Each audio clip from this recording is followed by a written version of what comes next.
دنیا کی ہسٹری اور دنیا کے جو اس جمہوری نظام میں چلنے والے ملک ہیں. آپ سیکنڈ ورلڈ وار کی چرچل کی جو نیشنل یونٹی گورنمنٹ تھی جو 5 سال چلی پوری, جس نے ملک کو کرائسس سے نکال دیا. نیلسن منڈیلا کی 94 میں بننے والی نیشنل گورنمنٹ جس نے کہ ملک کا رخ بدل دیا. اسی طرح سے آئرلینڈ کے اندر جو اس وقت بھی سارا نظام چل رہا ہے, اور یہ 100% ڈیموکریٹک اور پولرائز. نیلسن منڈیلا ہو یا ونسٹن چرچل ہو, یہ سلیکٹڈ تھے دونوں؟ دیکھیں اب میں تو کہہ رہا ہوں دیکھیں میں آپ کو بتاؤں, اس وقت میں سلیکٹیبلز کو بار بار کہہ رہا ہوں کہ خدا را اپنی شکل کی بہتری پہ توجہ. You will look ugly if you become a selected.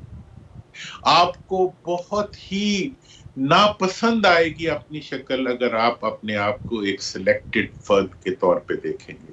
آپ جمہوریت کے راستے سے آنا چاہتے ہیں, آپ خاندانی آمریتوں کو بھول جائیں, آپ خاندانی اسمبلی کو جو ہے وہ پرائیویٹ لمیٹڈ کمپنیز کا ایسوسیشن مت بنائیں, اس اسمبلی کو اسمبلی بنا دو.